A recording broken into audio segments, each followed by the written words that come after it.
कभी भी पैसे या फिर रेवेन्यू या फिर वैल्यूएशन की गेम में मत जाइए। हमेशा वैल्यू क्रिएशन वाली गेम खेलिए जिसमें आप किसी के लिए कोई वैल्यू क्रिएट कर रहे हैं और उसके सामने आपके जो रिवॉर्ड्स होंगे ना, जो पैसे, जो रेवेन्यू, ये सब उसका बाय प्रोडक्ट होता है। तो जो ये मेंटालिटी से चलता है ना, वो फिर ज़रूर ग्रो होता है। आप हर एक प्रॉब्लम का सोल्यूशन नहीं हो सकते। You have to define and you to restrict yourself कि भाई मैं इतने ही लोगों को सर्विस दूंगा या फिर यही। और जो कस्टमर बेस हमारा बनता गया वो डिस्काउंट के बेस पे नहीं बना, लेकिन लॉयल्टी के बेस पे बना।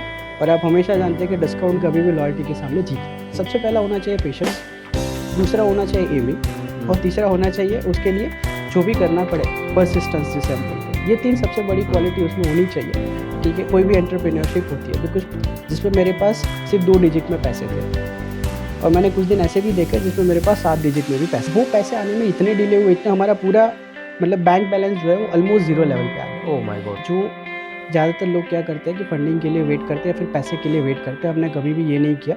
मैंने ऑलवेज़ ये सोचा कि मेरे पास क्या अवेलेबल है उससे मैं शुरू। नमस्ते दोस्तों, मैं हूँ आशीष ठाकर और आपका स्वागत है एक नए पॉडकास्ट में। और आज के पॉडकास्ट में हम डिस्कस करने वाले एंटरप्रेन्योरशिप, बिजनेस, उसके चैलेंजेस और फेलियर में से कैसे बाहर आना।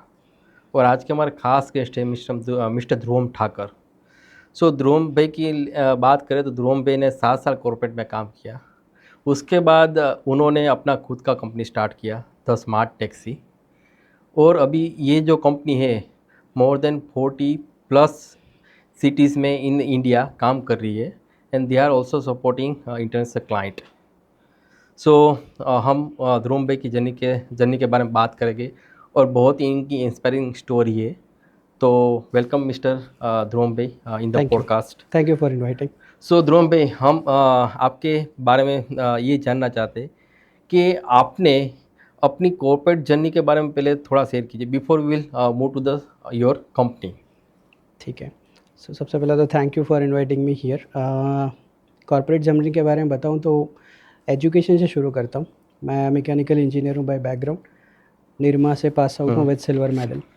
और कैंपस में ही मुझे मेरा जॉब प्लेसमेंट मिल गया था इन अ मल्टीनेशनल कंपनी, जहाँ पे मेरा बेंगलोर में पहला पोस्टिंग हुआ। वहाँ पे मैंने 5 साल काम किया है। Production, supply chain management and operation, ये तीनों मैंने देखे हैं वहाँ पे। और उसके बाद में दूसरा अपॉर्चुनिटी मुझे अहमदाबाद में मिला। यहाँ पे मैंने 2.5 साल काम किया है। कुल मिला के टोटल 8 साल का एक्सपीरियंस है मुझे। और उसके बाद में मैंने ये डिसाइड किया कि मुझे अब जॉब कंटिन्यू नहीं करना है, and then I jumped into entrepreneurship. Okay, तो मुझे ये जानना है कि आपने डिसाइड किया कि भाई आपको कॉर्पोरेट जर्नी जो है वो आगे नहीं करना है, you right, don't want to do corporate job, correct. But ऐसे दिमाग में क्यों आया कभी ये नहीं करना है? इसके 2 रीज़न रहे हैं। सबसे पहले तो 2012 तक, अगर 2012 से पहले के एक फ़ेज़ होगा और 2012 के बाद का एक फ़ेज़ होगा। 2012 के पहले के फ़ेज़ में मैंने मेरे घर में या फिर मैंने खुद ने कभी भी ये नहीं सोचा था कि मैं एक बिज़नेसमैन या फिर एक बिज़नेस में जंप करूँगा। हमेशा से हमारे घर में भी यही रहा है, हमें यही बताया गया है कि गवर्नमेंट जॉब होनी चाहिए, या फिर जॉब है तो सिक्योरिटी है, जॉब है तो आपकी फ़िक्स इनकम है। ये सब कुछ मैं भी उसी तरह से बड़ा हुआ हूँ। लेकिन 2012 के बाद में धीरे-धीरे करके मुझे एंटरप्रेन्योरशिप के ख़्याल आने लगे। उसके साथ-साथ मैंने काफ़ी बार अपने खुद के पर्सनल वैल्यूज़, क्योंकि मैं हमेशा से ऐसे परिवार में रहा हूँ जिसमें ये बताया गया है कि ऑनेस्टी सबसे टॉप मोस्ट वैल्यू होती है। काफ़ी बार मुझे जॉब में ऐसे एक्सपीरियंसेस रहे हैं, मेरे पहले जॉब में, दूसरे जॉब में, ख़ास करके दूसरे जॉब में, कि जिसमें मुझे अपनी ऑनेस्टी साइड में रख के मुझे काफ़ी सारा काम करने के लिए फ़ोर्स किया जाता था। इंटरनली, एक्सटर्नली तो मैं काफ़ी लोगों को सैटिस्फाई कर देता था, बट इंटरनली मैं अपने आप को कोसता रहता था। ये रीज़न कोर बना मेरे लिए टू जंप इनटू एंटरप्रेन्योरशिप। सबसे पहला बेस हुआ। दूसरा बेस ये बना कि जब मैंने ये डिसाइड किया कि भाई अब मुझे कॉर्पोरेट में अगर आगे कंटिन्यू करना है तो व्हाट आर ऑप्शंस। जब मैंने लोगों से ऑप्शंस पूछे तो लोगों ने ये कहा कि नहीं, हर जगह पे थोड़ा बहुत ऐसा तो ज़रूर रहेगा। You have to compromise for yourself. Now I ask very simple question to myself when I am doing something good. ठीक है, मैं अपने वैल्यू पर्पस के ऊपर मेरी लाइफ जीना चाहता हूँ। ओके, और it is not a bad thing to follow. ठीक है, मैं कोई गलत चीज़ नहीं कर रहा हूँ, तो फिर भी मुझे क्यों कॉम्प्रोमाइज़ करना पड़े? Why have to compromise my values for someone else just to look good on paper? ये चीज़ मुझे बिल्कुल पसंद नहीं थी। उसकी वजह से जब मैंने बार-बार मार्केट में चेक किया कि भाई क्या अपॉर्चुनिटीज़ हैं, हर जगह पे मुझे थोड़ा बहुत कॉम्प्रोमाइज़ हमेशा बताया गया कि आपको करना पड़ेगा। उस दिन मैंने फाइनली डिसाइड किया कि अगर पूरी सिस्टम ही ऐसी है जिसमें मुझे हर जगह पे कॉम्प्रोमाइज़ करना पड़ेगा, then I will build my own system, जहाँ पे वो मेरे वैल्यूज़ जिसमें मैं बिलीव करता हूँ उस पे फोकस करके चलेगी। तो 2016 में फिर फाइनल, और टैक्सी में मेरा ट्रैवलिंग हमेशा से रहता था। काफ़ी टैक्सी ड्राइवर से मिलता-जुलता था, बातें करता था, उनके लाइफ़ के बारे में काफ़ी कुछ जानता था। तो लगा कि ये एक सेक्टर है जहाँ पे मैं ज़रूर कुछ ना कुछ अलग कर सकता हूँ, and that is how I jumped into 2016। 4 साल मुझे लगे अपने आप को ट्रांसफ़ॉर्म करने में, and finally one day I decided कि मैं अब जॉब आगे से नहीं करूँगा and I will do my business. 2016 से सितंबर से हमने ये बिज़नेस शुरू किया। तो आपने बताया कि आपने गिव टैक्सी वाला बिजनेस जो है वो चुना, but the correct. Thing is that based on your background हुँ, आप दूसरे बिजनेस में भी जा सकते जा थे। सकते थे। तो वो आपने कंपेयर कैसे किया कि भी इसमें मैं वैल्यू एडिशन कर सकता हूँ and I will make a more growth compare to other business? वो करेक्ट। किस बेस पे आपने डिसाइड किया? सी इसमें 2 चीज़ थी। एक तो हमेशा कोई भी बिज़नेस शुरू करने के 2 पैरामीटर्स होते हैं। एक होता है अपॉर्च्युनिटी, हम्म। ठीक है? मतलब कि आपको मार्केट में क्या अपॉर्च्युनिटी दिखती है, उसके बेस पे आप डिसाइड करते हैं। यहाँ पे मेरे को अपॉर्च्युनिटी ये दिखी बिकॉज़ जिस टाइम पे 2016 की जैसे मैं बात कर रहा हूँ, जब मैंने ये सोचा कि मैं ये बिज़नेस शुरू करूँगा एंड टैक्सी का बिज़नेस शुरू करूँगा, उस टाइम पे बात हो रही थी मैक्सिमम डिस्काउंट के बारे में। सब लोग डिस्काउंट पे फ़ोकस करते थे, जहाँ पे कम प्राइस मिला वहाँ पे लोग बुक कर लेते थे राइड्स, ये सब चीज़ चलता था। वो टाइम पे दौर था उबर, ओला, ये सब कंपनीज़ का, ठीक है? लेकिन मैं उस टाइम पे भी एक फ्यूचर ज़रूर देख सकता था कि फ्यूचर में जब, बिकॉज़ हर एक कंपनी को प्रॉफ़िटेबल बनना है, ओके? कोई भी कंपनी इतना लॉस करके आगे नहीं बढ़ सकती। जिस दिन ये डिस्काउंट हट गए, उस दिन सारा जो मॉडल है वो फ़ेल हो जाएगा, हम्म। ठीक है? उस टाइम पे people will look for something which is reliable, and I thought that this is the right time, ये बिल्कुल सही टाइम है मुझे यहाँ पे अपने आप को पोज़ीशन करने के लिए। 2016 से पहले दिन से हमने ये डिसाइड किया कि हम कोई भी प्राइस वॉर में नहीं जाएँगे। We will put ourself into a higher side, that is a quality centric side, okay? और हम कस्टमर को उस पे कन्विंस करेंगे that you pay us this price and we will assure this quality to you, okay? तो वहाँ पे initial days definitely challenging रहे बिकॉज़ जो चीज़ मार्केट में ₹10 में मिल रही थी, वो हम 12 में बेच रहे थे, ठीक है? तो हमारे लिए बहुत चैलेंजिंग था ये चीज़ को कस्टमर को कन्विंस कर पाना, बिकॉज़ वहाँ पे हो सकता है हमें ऑलमोस्ट 80 इंक्वायरीज़ आती थी, उसमें से हम लोग हार्डली 10 या 15 कन्वर्ट कर पाते थे। लेकिन सबसे बड़ा फ़ायदा हमारे लिए उसमें ये रहा कि जो 10-15 हमारे पास आए, हमने उनको सर्विस दिया, they become the loyal customers because वो कोई डिस्काउंट देख के नहीं आए, वो हमारी सर्विस देख के आए and they see that service there is a clear differentiator, ठीक है? तो उसकी वजह से उन्होंने आगे हमारे रेफरेंसेस खूब पास किए, और जो कस्टमर बेस हमारा बनता गया, वो डिस्काउंट के बेस पे नहीं बना, लेकिन लॉयल्टी के बेस पे बना। और आप हमेशा जानते हैं कि डिस्काउंट कभी भी लॉयल्टी के सामने जीत नहीं सकता। Loyalty and value yes, addition, value right? Addition, as you correct, believe. Right. तो ये तो आपने अपने बारे में बताया about your business, hmm, but जब ये आपने ये आइडिया शेयर किया हुँ, कि मुझे ये बिजनेस स्टार्ट करना है with your family and friends, okay, correct. तो किसी ने तो बोला होगा कि ये जो आपका बिजनेस मॉडल जो आप सोच रहे हो या आप बिजनेस करने का सोच रहा हो वो फेल हो सकता है। तो उस केस में उसको आपने किस तरह से पॉजिटिव लिया और ये अपना बिजनेस जो है वो स्टार्ट किया? देखिए, मैं हमेशा से ऐसा रहा हूँ जिसमें मेरे पेरेंट्स ने जो भी कुछ बताया है मुझे, मैंने हमेशा वही किया है, ठीक है? मेरे पेरेंट्स चाहते थे कि मैं एक इंजीनियर बनूँ, इसलिए मैं मैकेनिकल इंजीनियरिंग मैंने किया। नो डाउट मेरा मशीन के प्रति लगाव काफ़ी है, ठीक है? तो लेकिन उन्होंने कहा और मैंने किया। ये पहला स्टेप मेरी लाइफ़ में ऐसा था जो मेरे पूरे फैमिली के अगेंस्ट में था। हम्म। दूसरा, डेफ़िनिटली आपने जैसे कहा, बहुत डिफ़िकल्ट होता है एक इंजीनियर, वो भी इतने रेप्यूटेड कॉलेज से पास आउट, सिल्वर मेडल के साथ इतनी अच्छी जॉब करने के बाद में फाइनल डिसाइड करता है कि मैं एक टैक्सी की कंपनी शुरू करूँगा, ठीक है? क्योंकि मेरे एजुकेशन बैकग्राउंड और मेरे बिज़नेस के बीच में कोई रिलेशन नहीं है। राइट। ठीक है, ना मेरे पास्ट एक्सपीरियंस में मैंने ऐसा कुछ किया है, ना हमारे घर में किसी ने बिज़नेस किया है। सब लोग वही सोचते थे कि भई ये तो आपकी कोई बिल्कुल सपोर्ट सिस्टम थी या आपका कोई फ्रेंड्स का इस बिजनेस में था इसलिए आपको? नहीं, हाँ। मेरे कोई भी फ्रेंड इस बिज़नेस में नहीं थे। मेरे सभी फ्रेंड जॉब में ही हैं, मेरे परिवार भी सारे जॉब में ही हैं। मेरे फादर भी गवर्नमेंट एम्प्लॉय है, मेरे अंकल भी गवर्नमेंट एम्प्लॉय, सब लोग गवर्नमेंट में रहे। ठीक है, तो हमारे यहाँ पे ऐसा कोई सपोर्ट सिस्टम नहीं था जो बिज़नेस को समझ पाए। लेकिन इस बार मैं ये सोच के बैठा था कि मैं अगर करूँगा इसको तो आगे रन ज़रूर लेके जाऊँगा। दूसरा, इसमें जो टाइम लगेगा, 2 साल, 3 साल, 5 साल, 6 साल, ठीक है, I am ready to wait, because patience मेरे में पहले से है। वो चीज़ मुझे मेरे पेरेंट्स से ज़रूर मिली है कि भई थोड़ा टाइम हर एक चीज़ों को देना चाहिए, और उतना धैर्य मेरे पास हमेशा रहा है और आज भी रहता है। ठीक है, तो वो चीज़ की वजह से मैंने वो डिसाइड किया दैट भई मैं बिज़नेस करूँगा। सभी परिवारजन में काफ़ी सारी कौतूहल रहे हैं कि भई ये कैसे करेगा? बिज़नेस का कोई एक्सपीरियंस नहीं है। मैं ऐसे कोई अच्छे परिवार से भी नहीं हूँ, मतलब बहुत लोअर मिडल क्लास फैमिली है हमारा। वहाँ से हमने शुरू किया। ना कोई पैसे का बैकअप है, ना मैंने कोई लोन ले सकता हूँ बिकॉज इनकम तो ख़त्म हो गया, लोन कोई देगा ही नहीं। ठीक है, तो कैसे तैसे करके हमने थोड़े बहुत जो भी मेरे पास पैसे थे, ठीक है, मैंने मेरे फादर को बताया, उन्होंने भी वही बताया कि ये चीज़ नहीं चलेगी बिकॉज तू कहता है कि जो चीज़ 10 रुपये मार्केट में मिल रही है वो 12 रुपये बेचना चाहता है।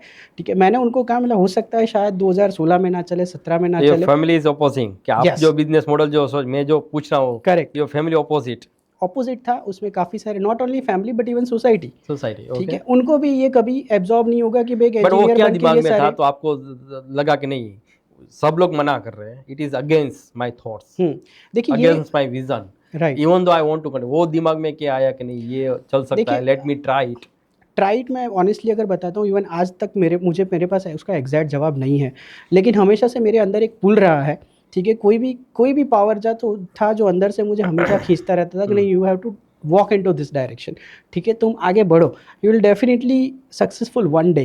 ठीक है, अब वो वन डे कब आता है वो मुझे नहीं पता था, लेकिन वहाँ तक मैं वेट ज़रूर कर सकता था। किसी एनर्जी ने आपको सपोर्ट किया कि हमेशा आप से, इसमें आगे यस, बढ़ो। हमेशा से खींचता रहा। और बाकी जितने भी आवाज़ मेरे आसपास आते थे जो नेगेटिविटी हम्म, में जाते थे, वो सभी कुछ I always unheard that voices.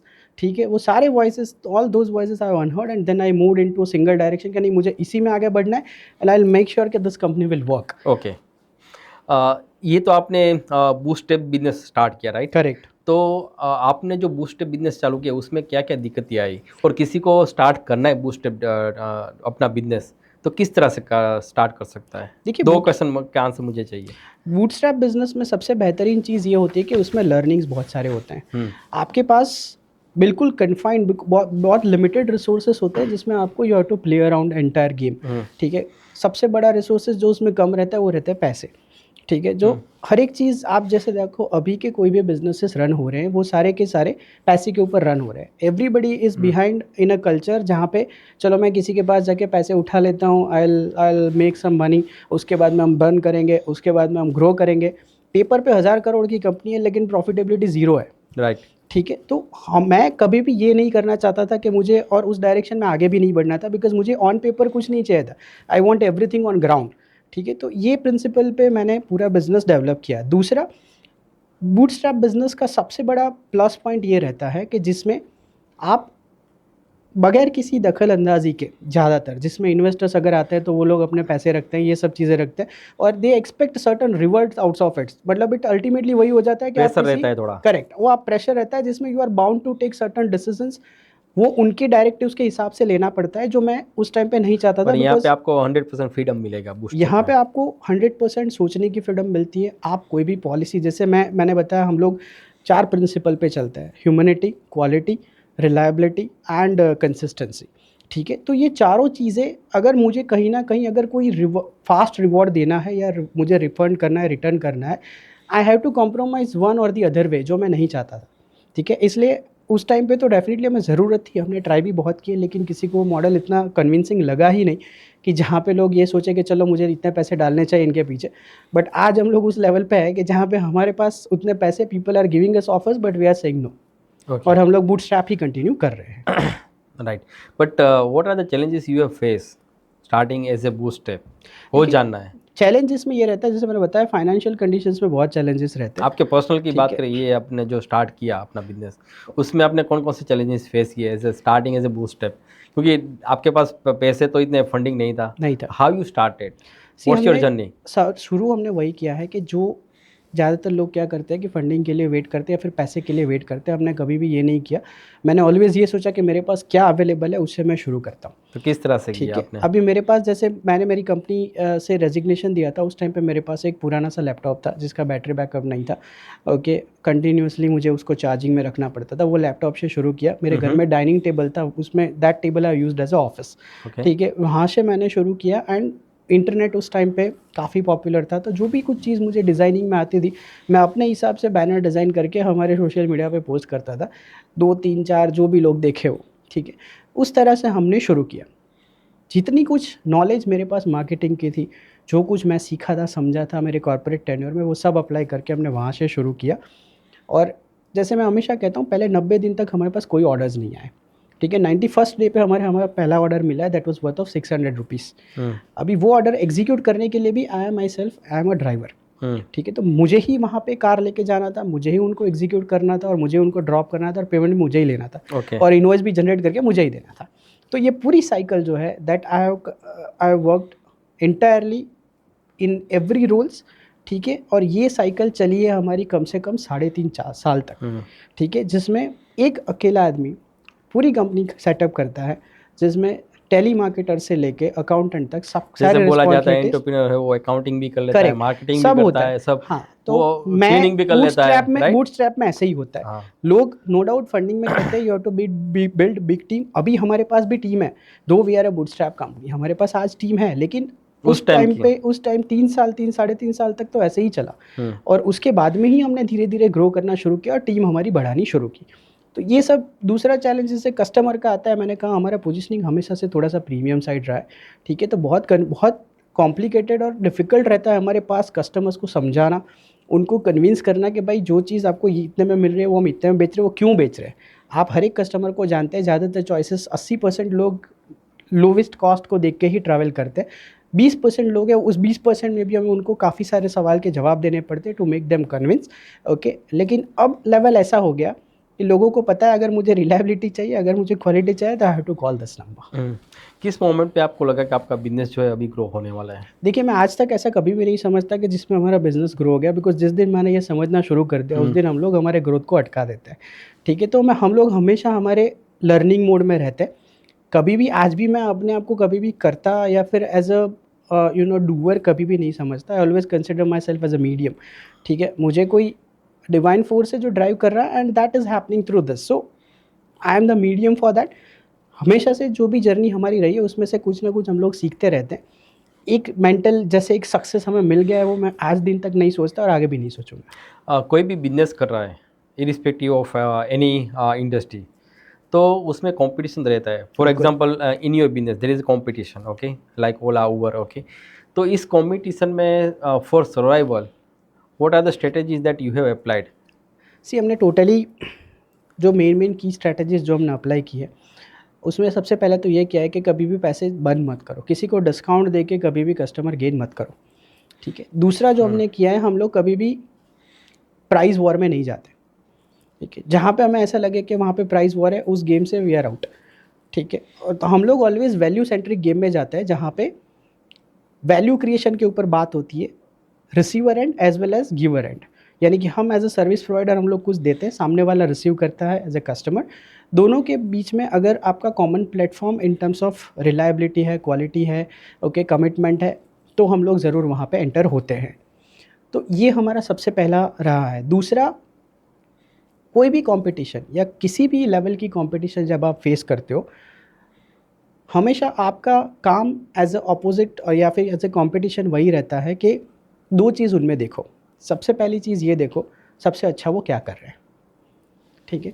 और दूसरा वो देखो कौन सी चीज़ ऐसी है जो वो अच्छा नहीं कर रहे और आप अच्छा कर सकते हैं।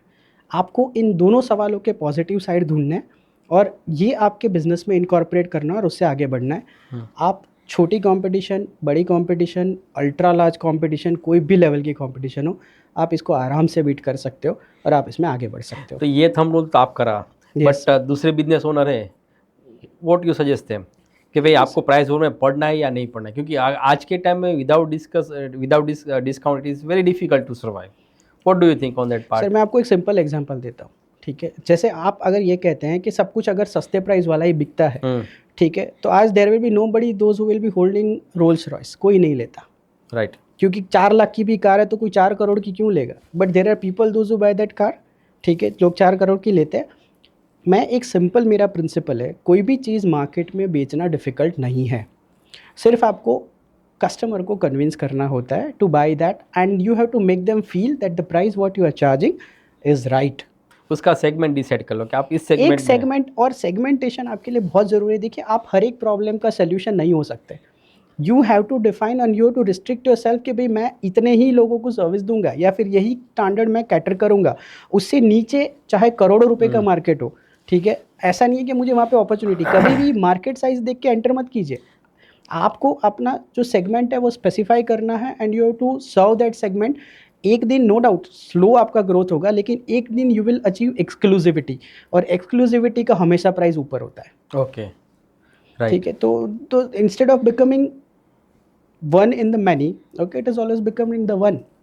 सो आपको उस प्रिंसिपल पे चलना है। कोई भी बिजनेस हो, इसमें इट इज़ नॉट नेसेसरी कि भाई मैं एक ही बिजनेस की बात कर रहा हूँ, ये प्रिंसिपल हर एक पे अप्लाई होता है। राइट। दूसरा मुझे थोड़ा एंटरप्रेन्योरशिप के बारे में डिस्कस करना है। तो अगर किसी को एंटरप्रेन्योर बनना है तो उसके लिए सबसे डिफ़िकल्ट चीज़ क्या होती है, and how they have to deal as a business owner? आपका experience as a business owner, so what you suggest? देखिए, सबसे डिफ़िकल्ट चीज़ आजकल के टाइम में हमेशा जो मैंने एंटरप्रेन्योरशिप में लोगों में काफ़ी बार मिसिंग देखी है, वो देखा है उनका पेशेंस। पेशेंस। ठीक है, काफ़ी लोग ये समझते हैं, दूसरे लोगों को देखते हैं, जैसे इसका बिज़नेस 1 साल में चल गया, इसका 6 महीने में चल गया, किसी का 3 महीने में, किसी का रातों रात भी चल जाता है। ठीक है, अभी पॉसिबिलिटीज़ एंडलेस है। तो ऐसा ना देखते हुए कि भाई उसका चल गया, मेरा क्यों नहीं चल रहा, सबसे पहले तो अपने पे भरोसा रखना सीखें। ठीक है, जब आप अपने आप पे भरोसा रखते हैं, तब जाके दुनिया आपके ऊपर भरोसा करना सीखती है। तो सबसे पहले आपके पास जो ज़रूरी है, वो आपका खुद का सेल्फ कॉन्फिडेंस है। अगर आपको ही अपने आप पे ट्रस्ट नहीं है, तो आप दूसरे को कभी अपने पर ट्रस्ट नहीं करवा सकते। दूसरी चीज़ जो उनको देखनी है कि जैसे हर एक चीज़ अपना टाइम लेती है। ठीक है, कोई भी चीज़ अचानक से या फिर इंस्टेंट नहीं हो जाती। तीसरी चीज़ आपको ये करनी है, जैसे मैंने बताया, आप अपना एक स्पेसिफिक सेगमेंट डिसाइड करिए कि आपको कहाँ पे प्ले करना है, where you have to operate in business. चौथा, प्लीज़ मेहरबानी करके पैसे बर्बाद करके बिजनेस मत करिए। ओके। ठीक है, कोई भी, हाँ, कैपिटल इंटेंसिव बिजनेस है, मैं समझता हूँ, जिसमें आपको मशीनरी चाहिए, ये सब चीज़ में आपको इन्वेस्ट करना पड़ेगा, उसके बगैर आपका प्रोडक्ट बनेगा ही नहीं। उसमें आप ज़रूर लगा सकते हैं पैसे। ठीक है, लेकिन मैं कम दाम में दे दूंगा, या फिर मैं पहले 1000 कस्टमर ले लूँगा, उसके बाद में फिर हम लोग देखेंगे प्राइस बढ़ाएंगे, ऐसे कभी देखेंगे बढ़ाएंगे में नहीं होता। ठीक है, पहले दिन से आपकी स्ट्रैटेजी बहुत क्लियर होनी चाहिए कि भाई हर एक ट्रांजेक्शन इतने टाइम के बाद में I will become profitable. Okay, और फिर उसके ऊपर आपको काम करना है। ओके। तो ये सब चीज़ें बेसिक रहती हैं जो हर एक एंटरप्रेन्योर को देखनी चाहिए। और लास्टली मैं एक चीज़ हमेशा से कहता हूँ, कभी भी पैसे या फिर रेवेन्यू या फिर वैल्यूएशन की गेम में मत जाइए। हमेशा वैल्यू क्रिएशन वाली गेम खेलिए, जिसमें आप किसी के लिए कोई वैल्यू क्रिएट कर रहे हैं, और उसके सामने आपके जो रिवॉर्ड्स होंगे ना, जो पैसे, जो रेवेन्यू, ये सब उसका बाय प्रोडक्ट होता है। तो जो ये मेंटालिटी से चलता है ना, वो फिर ज़रूर ग्रो होता है। तो अभी तक की आपकी ये जर्नी में आपने कभी फेलियर फेस किया? बहुत यस, सारे। तो वो आपने किस तरह से डील किया? देखिए, मैक्सिमम टाइम जब हम लोग, जैसे मैंने पहले भी कहा कि मैं कभी अपने आप को सक्सेसफुल मानता ही नहीं हूँ। एग्जाम्पल के साथ। ठीक है, तो ध्रुव भाई, फेलियर्स हमेशा से एक देखिए और दो रास्ते में। जिससे ऑडियंस को थोड़ा इंस्पिरेशन मिले। देखिए, मैं मेरे में हमेशा 2 चीज़ मानता हूँ। ठीक है, मेरे जैसे जीवन में जो भी अच्छे दिन रहते हैं, जो भी बुरे दिन रहते हैं, ठीक है, हर एक इंसान की लाइफ में आते हैं। जिस दिन मेरा कस्टमर हंसता है, उस दिन मेरे लिए अच्छा होता है। जिस दिन मेरा कस्टमर गुस्सा होता है या फिर बिगड़ता है या फिर उनका एक्सपीरियंस ख़राब होता है, तो मेरा दिन भी ख़राब होता है। तो वो फेलियर है आपके लिए? वो हमारे लिए फेलियर है। तो वैसे डिसीज़न मेरे लाइफ में काफ़ी मैंने लिए हैं, जिसमें मुझे खुद को भी परेशान होना पड़ा है। लेकिन हाँ, एक चीज़ ज़रूर उसके साथ मैं कहता हूँ कि जो भी डिसीज़न मैंने लिए, अगर उसमें फेलियर भी आया है, तो मैंने उसकी पूरी रिस्पॉन्सिबिलिटी ली है, उसमें किसी ओनरशिप और लिया के आपने? ऊपर नहीं रखा है। ओनरशिप। यस। तो ये तो आपने अपने फेलियर के बारे में बताया, राइट?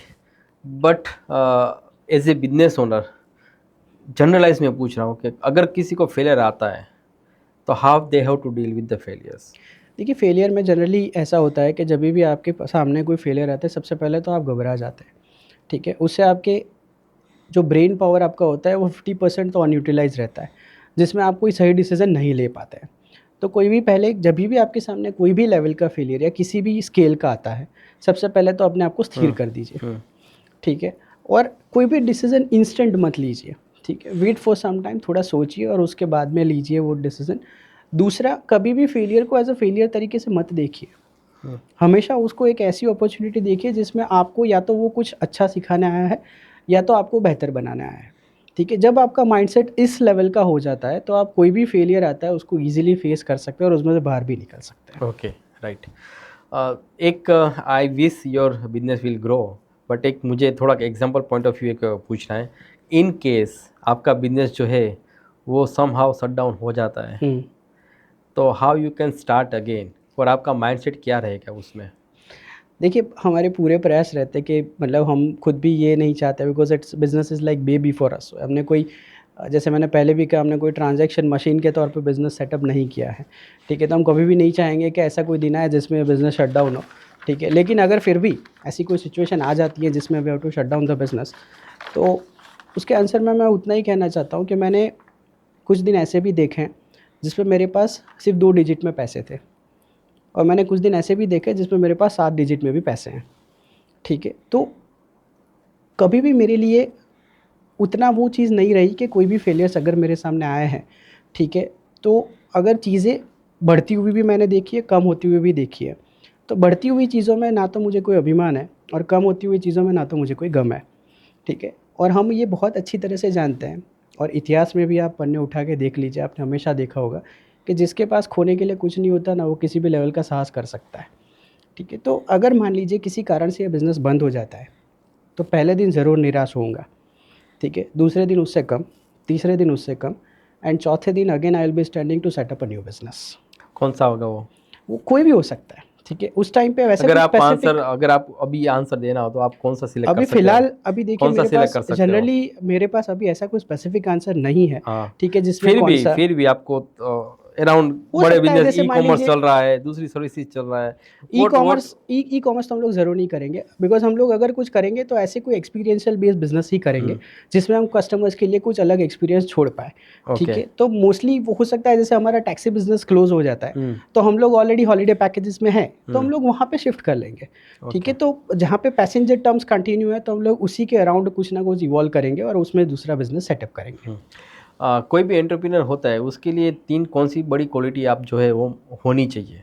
देखिए सबसे पहले तो एंटरप्रेन्योर 1 2 और 3। हाँ, सबसे पहला होना चाहिए पेशेंस, दूसरा होना चाहिए एमिंग, और तीसरा होना चाहिए उसके लिए जो भी करना पड़े परसिस्टेंस जिसे हम बोलते हैं। ये 3 सबसे बड़ी क्वालिटी उसमें होनी चाहिए, ठीक है, कोई भी एंटरप्रेन्योरशिप होती है। बिकॉज पेशेंस जैसे मैंने हर एक डिस्कशन में बताया है, धैर्य आपके लिए बहुत ज़रूरी है, चीज़ें टाइम लेती है, ठीक है। आपके लिए एम आपका बहुत क्लियर होना चाहिए, आपको कौन सी डायरेक्शन में जाना है, बिकॉज इधर उधर भटकते टाइम कोई भी आदमी एक रास्ते में आगे नहीं बढ़ सकता।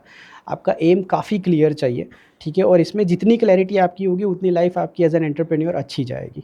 और तीसरा जैसे मैंने कहा परसिवरेंस, दुनिया चाहे कुछ भी कह ले, ठीक है, ये नहीं चलेगा, ये नहीं होगा, ओके, आपका कर्तव्य वही है कि आपको ट्राई करके देखना है। 100 लोग ऐसा बोलते हैं कि नहीं इसमें कुछ नहीं होगा तो इसमें मत जा, फिर भी आपको एक बार अपॉर्चुनिटी एक्सप्लोर करके ज़रूर देखनी है। हो सकता है कि आप वो 100 को भी you prove them wrong and you are right. ये 3 चीज़ मैंने हमेशा एंटरप्रेन्योरशिप में सीखी है, देखी है, और मैं वही चाहूँगा कि हर एक एंटरप्रेन्योर के साथ ये 3 चीज़ हो। और self confidence, self support, confidence, yes. उसके बारे में आप क्या बोलना चाहते हो? देखिए सेल्फ कॉन्फिडेंस के बगैर एंटरप्रेन्योरशिप हो ही नहीं सकती, बिकॉज उसका मेन स्तंभ भी वहाँ से शुरू होता है। जब आप कोई भी आइडिया में बिलीव करना शुरू करते हैं उसके बाद में उसके ऊपर काम करना शुरू करते हैं, तो self confidence is very much and important. Family support and friend support. Family support, देखिए एंटरप्रेन्योरशिप में कई बार ऐसा होता है इनिशियल में फैमिली सपोर्ट नहीं रहता, काफ़ी लोग उधर ही टूट जाते हैं, ठीक है। और ये बिकॉज हमारा नहीं रहने का कारण क्या होता है? नहीं रहने के कारण बहुत सारे होते हैं, क्योंकि हम लोग हमेशा से अपनी लाइफ को एक स्टेबल और कंफर्टेबल लाइफ चाहते हैं, एक ह्यूमन टेंडेंसी है, ठीक है, कि कोई भी आदमी ये नहीं चाहेगा कि मेरी लाइफ को जानबूझ के मैं कोई डिफ़िकल्टीज़ में डाल दूँ, ठीक है। और entrepreneurship is all about difficulties and uncertainties, whereas human ह्यूमन साइकोलॉजी हमेशा ये कहता है कि हमारी जितना हो सके हम लोग उतना सर्टन चीज़ें रखें और जितना हो सके उतने कंफर्ट में रहें। तो ये दोनों के विपरीत है, ठीक है। तो ये सपोर्ट आपको नहीं रहेगा। दूसरा, जैसे हमारा शिक्षण या फिर जैसे हमारी सोसाइटी अभी जिस हिसाब से बिजनेसेस को देखती है, ठीक है, उसमें हमारे खुद के जो रिलेटिव्स होते हैं वही आपको ट्राई करना नहीं चाहते, ठीक है। तो सबसे पहले ये सब चेंजेस होता है जिसमें रिलेटिव्स ही आपको ये बोलते हैं भाई चलो ठीक है, हमें पता है, मेरे घर में भी बहुत सारे रिलेटिव्स हैं, ठीक है, अभी हर एक का सोशल सर्कल होता है, मेरे जितने भी फ्रेंड्स हैं, ठीक है, मेरे उसमें से हार्डली 50% फ्रेंड हमारी सर्विसेज ट्राई करते होंगे। क्या वो बाहर नहीं जाते? क्या वो कहीं घूमने नहीं जाते? They can do it, but वो लोग नहीं करेंगे। तो ये एक्सेप्टेंस लेवल अभी भी सोसाइटी में नहीं है उतना, और ये हमेशा से आपको मतलब जैसे इनिशियल में आपको रहेगा ये, लेकिन एंटरप्रेन्योर का काम ही वही है कि अपने आप पे विश्वास रखना और ये सब चीज़ों को तोड़ के आगे बढ़ना। आपके लिए सक्सेस की डेफिनेशन क्या है? देखिए मैंने हमेशा से कहा है, जैसे जब मेरा कस्टमर हंसता है तो मेरे लिए वही सक्सेस है। उसके अलावा मैं सक्सेस ना तो नंबर में गिनता हूँ, ना तो मैं कोई रेवेन्यू में गिनता हूँ, ना मेरी कंपनी के वैल्यूएशन में गिनता हूँ। आपको कभी कोई ऐसे एक पर्सनल मोमेंट लगा कि जब आपको ऐसा लगा कि मैं टूट गया हूँ and now I need to shut down this business, ऐसा कोई मोमेंट लगा आपको? 3 बार हमारे साथ ऐसा हुआ है जिसमें I felt the same thing, जहाँ पे कौन कौन मुझे ये सी लगा इवेंट होगी? जहाँ पे मुझे ये लगा कि हमारी कंपनी शायद आगे नहीं बढ़ पाएगी, ठीक है। लेकिन उसमें उसी का सवाल मैंने ऑलरेडी एक डिस्कशन में जवाब दिया कि जिसमें मैंने, जब मुझे ऐसा लगा है कि अब हमारी कोई आगे जर्नी नहीं है, ठीक है, उस टाइम पे मैंने कभी भी कोई अर्जेंट में या उसी समय में कोई भी सोच के डिसीज़न नहीं लिया। सबसे पहले मैंने अपने आप को स्थिर किया, ठीक है, थोड़ा सोचा है और उसके बाद में फिर हमने डिसीज़न आगे लिए हैं। और तीसरी चीज़ जैसे मैं इसमें बताना चाहता हूँ कि हमेशा से कोई ना कोई, जैसे पहले भी कोई फ़ोर्स रहा है जो हमें पुल करता गया है, इस टाइम पे भी कोई फ़ोर्स ज़रूर रहा है जो हमें इसी मुसीबतों से बचाता गया है, जहाँ पे हम लोग बिल्कुल शटडाउन के किनारे पे खड़े हैं और वहाँ से कम नहीं ग्रो हो के आए यार। 1 बार नहीं, 2 बार नहीं, 3 बार ऐसा हुआ है। ऐसी इवेंट बता सकते हो, वो क्या इवेंट देखिए, थी? सबसे पहले तो जैसे मैंने बताया 90 डेज़ तक हमारे पास कोई बिज़नेस नहीं वो था, तो इनिशियल ठीक है? स्टार्टिंग। वो सबसे पहला इवेंट था जहाँ पे मुझे ये लगा कि नहीं, अब मेरा खुद का विश्वास टूट रहा है, ठीक है? और वहाँ से फिर हमें पहला ऑर्डर आया और उसके बाद में हमने जर्नी कंटिन्यू की। दूसरा, I think it we faced around 3 years, 3 साल जब कंपनी हो गई थी, उस टाइम पे भी हमारे साथ एक ऐसा इंसिडेंस हुआ जिसमें हमारे काफ़ी पैसे एक जगह पे एक कंपनी में फँस गए। हम लोग कॉर्पोरेट में डील करते हैं, ठीक है? और वो पैसे आने में इतने डिले हुए, इतना हमारा पूरा मतलब बैंक बैलेंस जो है वो ऑलमोस्ट ज़ीरो लेवल पे आ गया। Oh my God! ठीक है, तो वहाँ से भी हम लोग फिर उसके बाद में एंड देन मतलब जो पेमेंट हमें कह सकते हैं कि 30-40 दिन में आना चाहिए, वो ऑलमोस्ट 160-170 डेज़ के बाद में आया, ठीक है? और उस टाइम पे हम उतने लेवल पे नहीं थे जहाँ पे हम लोग इतना कुछ मैनेज कर पाएँ। दैट अगेन वी मैनेज, ठीक है? वो पेमेंट आया और उसके बाद में हमने आगे कंटिन्यू किया। और तीसरा, अभी अराउंड रिसेंटली जब कोविड की बात चल रही थी उस टाइम पे आया, ठीक है? उसमें सभी काफ़ी सारे बिज़नेसेस शट डाउन हो गए, लेकिन उसमें हमारा बिज़नेस हमने खुद ही तरह से इवॉल्व किया, ठीक है? काफ़ी सारे, और उस कोविड तक हमारे पास सारे जो ऑफरिंग्स थे वो मेजरली कॉर्पोरेट ऑफरिंग्स थे। इंडिविजुअल के लिए हम लोग सर्विस उतने नहीं देते थे। कोविड ने हमें सिखाया कि भई ये भी एक मार्केट है, इनको भी कैप्चर करो, और हमने हमारे पूरे बिज़नेस मॉडल को उस हिसाब से इवॉल्व किया कि जो इंडिविजुअल कस्टमर्स के लिए उतना सूटेबल बना और हम लोग वहाँ से सर्वाइव करके आगे बढ़ गए। ओके, आपकी लाइफ में आज तक ऐसा कोई हैप्पीएस्ट डे और वर्स्ट डे कौन सा रहा हैप्पीएस्ट डे, अभी तक का? देखिए हैप्पीएस्ट डे ऐसा है कि जिस दिन मुझे याद है, आई थिंक अभी तक का सबसे हैप्पीएस्ट डे अगर मेरे बिज़नेस में रहा है तो मेरा पहला ऑर्डर रहा है, ठीक है? जो जिसकी वैल्यू ऑलमोस्ट 600 रुपीज़ थी, लेकिन वो मेरे लिए, मैं खुद जानता हूँ उसके लिए कितने एफर्ट्स लगाया मैंने वो पहला ऑर्डर गेन करने के लिए, ठीक है? और सबसे मतलब ये मेरे लिए सबसे हैप्पीएस्ट डे अभी तक रहा है। दूसरा आपने पूछा कि सबसे, वर्स्ट अनहैप्पी? अच्छा, अनहैप्पी डे तो देखिए बहुत सारे रहे, जैसे वन, अच्छा, only top one, one. Yes, एक बार मैं इन द इनिशियल, मतलब इनिशियल नहीं, अभी बीच के कुछ दिन की बात है जिसमें हमने एक वर्टिकल सेटअप किया, ठीक है? हमने रेल टिकट्स अभी हम लोग बुक करते हैं, ठीक है? रेल टिकट्स में हमारे मार्जिन्स काफ़ी कम रहते हैं, बहुत कम रहते हैं, बिकॉज़ उसमें उतना कोई है नहीं। उस टाइम पे हमारे पास बिल्कुल वॉल्यूम्स नहीं आते थे और हमने ये सोचा कि भाई ये बहुत बड़ा गलत डिसीज़न ले लिया, बिकॉज़ काफ़ी सारा मैन पावर उसमें डाइवर्ट रहता था और उसमें पैसे हार्डली कुछ 20-30 रुपीज़ पर टिकट मिलता है, ओके? तो उतने में जितने मैन पावर रिसोर्सेस हमारे वेस्ट होते थे, तो उस टाइम पे मुझे बहुत बुरा लगा कि यार ये मैंने कौन-सा डिसीज़न ले लिया। और काफ़ी सारे लोग, अब हमारा सिचुएशन ये था कि हम जो भी लोग हमारे पास हैं, ऑन बोर्ड हैं, ठीक है? हम as a person I never tell them कि भाई कल से आप कंपनी में मत आना, बिकॉज़ वो मेरा नेचर कभी नहीं रहा, ठीक है? हम बहुत इंश्योर करते हैं कि भाई जो हमारे साथ जुड़े हैं उनको हम लोग किसी भी हालत में उनको कैटर करें, उनको सर्व करें, और उनकी, because they are also dependent on us, उनके फैमिलीज़ भी हमारे पे डिपेंडेंट है, ठीक है? तो उस टाइम पे मैंने बट ये आज के सोचा। टाइम में ऐसा कौन सोचता है एंटरप्रेन्योर? आज के टाइम में तो आप बड़ी बड़ी कंपनियां देखो, एप्पल है, माइक्रोसॉफ्ट है, गूगल है, सब लोगों को फायर कर रही है। और आप ऐसा क्यों सोचते हो? देखिए, बिजनेस फर्स्ट वाला जो कंसेप्ट चल रहा है, तो व्हाट इज द डिफरेंस मेरे इन लिए योर माइंड? बिज़नेस फर्स्ट नहीं, मेरे लिए ह्यूमन फर्स्ट है, और वो मैं पहले भी कह चुका हूँ, हाँ। बिकॉज़ हमारा सबसे बड़ा प्रिंसिपल ह्यूमैनिटी है, ठीक है? बिज़नेस में तो मैं कोई भी ऐसा नहीं करता, नो डाउट कुछ उसकी वजह से हमें काफ़ी बार कुछ पैसे एक्स्ट्रा भी हमारे गए हैं, ठीक है? वो पैसे हम, जैसे दूसरी कंपनीज़, आपने you rightly said that we could have saved that money, ठीक है? बट हमने कभी भी ऐसा नहीं सोचा, ठीक है? हमने हमेशा से एक ह्यूमन एंगल की तरीके से सोचा और हमने उसी पे एक्ट किया है। तो लोग मुझे काफ़ी बार ये सवाल पूछते हैं कि जब आप एंटरप्रेन्योरशिप में हो, you have to think, you don't have to think by heart, you have to think by mind, ये सब होता है, ठीक है? बट ऑनेस्टली स्पीकिंग मैं नहीं जानता मैं क्यों ऐसा हूँ, but yes I am still believing into humanity, और मैं उसी पे फोकस करता हूँ, ठीक है? उससे थोड़े बहुत इम्पैक्ट हमारी कंपनी को आते हैं, but that impact with the God grace and customer की ग्रेस की वजह से we are able to absorb that, okay? और शायद हो सकता है कि उन्हीं लोगों की दुआ की वजह से आज हम लोग इतने सर्वाइव हो पाए हैं, राइट। ठीक है? तो ये सब चीज़ मैं नहीं बिलीव करता, बट यस है। ओके, दो तीन क्वेश्चन हम रैपिड फायर में लेंगे। पहला मेरा क्वेश्चन ये रहने वाला है कि आप अपने फ्री टाइम में आप क्या करते हैं? फ्री टाइम में मैं अपने आप को, मतलब मैं 20 मिनट मेरे खुद के लिए हमेशा से स्पेंड करता हूँ दिन में। वो 20 मिनट में मेरे कार में हो सकते हैं, मेरी बालकनी में हो सकता है, मेरे बालकनी में झूला है उस पे हो सकता है, ठीक है। तो ये सब चीज़ें हमेशा, और वो 20 मिनट मुझे कोई डिस्टर्ब नहीं करता, ठीक है। और ये 20 मिनट कोई ऐसा भी नहीं है कि मुझे ऐसी स्पेसिफिक चीज़ चाहिए, लेकिन हाँ, वो मैं अपने खुद के लिए निकालता हूँ जिसमें मैं पूरे दिन में जो भी अच्छा हुआ है वो सोचता हूँ, जो बुरा हुआ है उसमें कुछ सीखने की कोशिश करता हूँ, ठीक है। बस यही मेरे 20 मिनट होते हैं। और अगर कुछ थोड़ा बहुत टाइम बचता है तो अपने खुद के लिए हिंदी म्यूज़िक्स रहते हैं, वो हिंदी म्यूज़िक सुनता हूँ और बैठता हूँ। ऐसी कौन सी बुक या कोट होगा मोटिवेशनल, या कोई पर्सन होगा जिसको आपने देखा कि इसने मुझे मेरी लाइफ में मुझे इंस्पायर किया है टू मूव हैड? देखिए, मेरा हमेशा से इंस्पिरेशन जो है वो महात्मा गांधी रहे हैं, रतन टाटा रहे हैं, ये 2 लोग हमेशा से रहे हैं, ठीक है। और उनमें से हमेशा मैंने काफ़ी सारी चीज़ें सीखी हैं। दूसरा, जब कोई कोट की बात होती है तो मैं हमेशा से वही कहता हूँ कि मैं ऐसा पर्सन हूँ जिसमें मैं फ्यूचर में ज़्यादा नहीं देखता। मैं आज में जो होता है उसी में बिलीव करके चलता हूँ। तो आज मेरे पास जो है वो है, ओके, कल का क्या है वो मुझे भी पता नहीं है, ना आपको पता है। तो ये कोट मैं हमेशा से कोट करता हूँ। अगर आप एंटरप्रेन्योर नहीं होते तो क्या होते, क्या करते आज? अगर मैं एंटरप्रेन्योर नहीं होता तो कहीं कोई कंपनी में बैठा-बैठा जॉब कर रहा होता।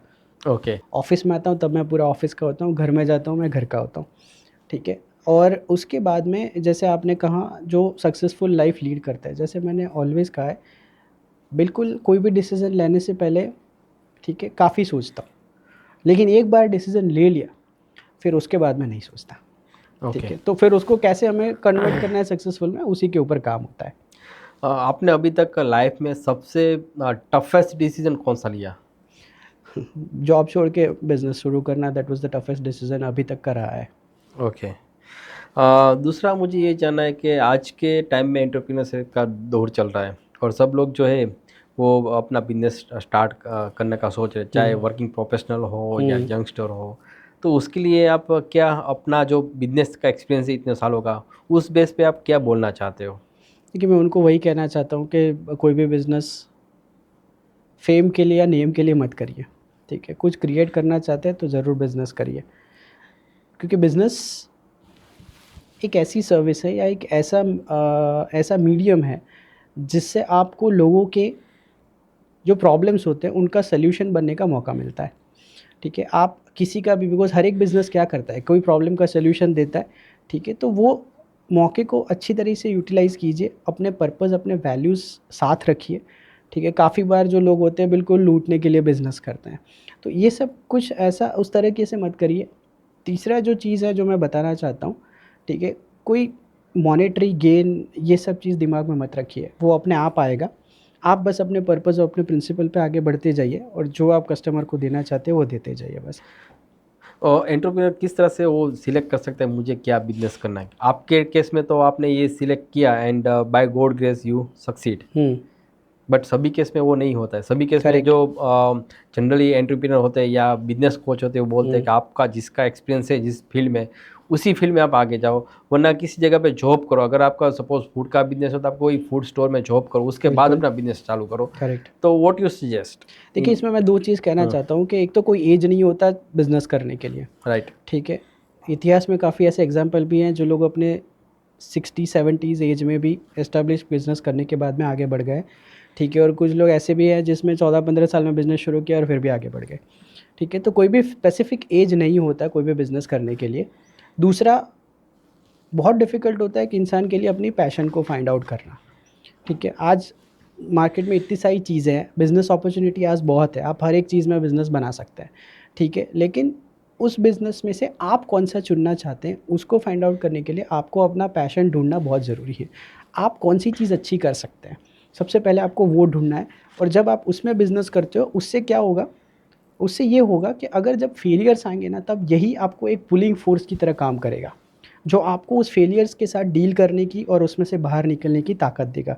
अगर आपने किसी को देख के ये बिज़नेस किया है क्योंकि उसका अच्छा चलता है तो मेरा भी चल जाएगा, ये प्रोबेबिलिटी में आप 3-4 महीने तक ज़रूर आगे बढ़ जाओगे, लेकिन जब आपके पास कोई फेलियर आके खड़ा होता है, तो वो आपको फिर नेक्स्ट टाइम सेटअप करने का मौका नहीं देगा या फिर आपको इंटरनल कोई एस्पिरेशन ही नहीं रहेगा। तो आपको अपना पैशन ढूँढना है और उसी के अराउंड बिज़नेस करना है। तो आप ज़रूर कोई मतलब डिफ़िकल्टीज़ नो डाउट आपको आएँगी, आप थोड़े से स्लो ग्रो होंगे, बट आप अच्छे ग्रो होंगे। कोई भी बिजनेस चालू करना चाहता है तो वो को फाउंडर लेके स्टार्ट करे या सिंगल, क्योंकि देख को फाउंडर में बहुत सारे चैलेंजेस आते हैं आगे होते हैं, जाके। राइट। तो what you think on that part? देखिए, वो डिपेंड करता है, बिकॉज इसमें क्या होता है, कोई भी बिज़नेस की एक स्टैंडर्ड सेट फ्रेम नहीं होती, ठीक है। जिस बिज़नेस का सबसे बड़ा चैलेंज वही कि उसमें अनसर्टेनिटी, और आपको जब जब वो आती है उस टाइम पे डील करना है। पहले से आप कोई भी क्रिएट या फिर प्रिडिक्ट नहीं कर सकते। तो कोई स्पेसिफिक आंसर ना देते हुए मैं इसमें ये कहूँगा कि आप जैसे मान लीजिए अगर कोई को-फाउंडर है जो आपके साथ जुड़ना चाहता है, ओके, और आपको दिखता है कि आपके पास जो स्किल सेट नहीं है वो उसके पास है, तो आप उसको जोड़ दीजिए और उसके साथ में बिज़नेस करिए। लेकिन वही पकड़ के मत बैठ जाइए कि मेरे पास कोई को-फाउंडर नहीं है तो मैं बिज़नेस नहीं करूँगा, वो गलत है। ठीक है, अगर आप अकेले भी हैं तो भी आप आगे बढ़ सकते हैं। जैसे एक मुझे आई थिंक एक गाना है, जैसे आपने ये नाना पाटेकर साहब की एक प्रहार फ़िल्म है, ठीक है, उसमें एक प्रेयर आती है जो बच्चे हमेशा से गाते हैं, वो प्रेयर हमेशा से मेरी काफ़ी फेवरेट रही है, जिसमें एक एक लाइन ये कही गई है कि अगर जिन्हें जो भी साथ आए उन्हें साथ ले ले, अगर कोई साथ ना दे तो चल तू अकेले। ठीक है, तो इस तरह से होता है कि कोई भी को-फाउंडर की ज़रूरत, अगर को-फाउंडर नहीं जुड़ता है तो कोई बात नहीं है, आप अपने हिसाब से आप अकेले-अकेले आगे बढ़ते जाइए। एक ऐसा सवाल जो आपने सोचा हो कि कोई मुझे पूछे बट अभी तक नहीं पूछा गया हो।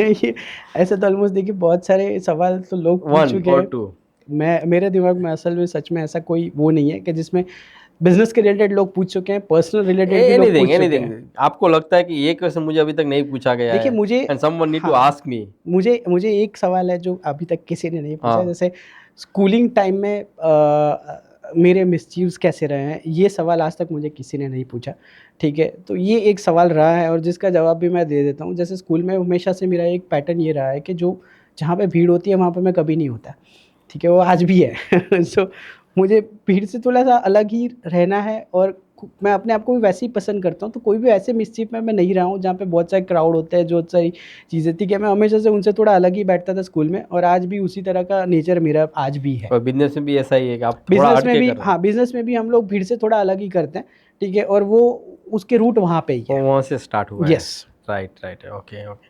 सो thank you so much Dhruv भाई pleasure. For your time and ये डिस्कशन बहुत ही इंस्पायरिंग है और ऑडियंस को पसंद आएगा। Thank you so much for your time. Thank you so thank you. Much.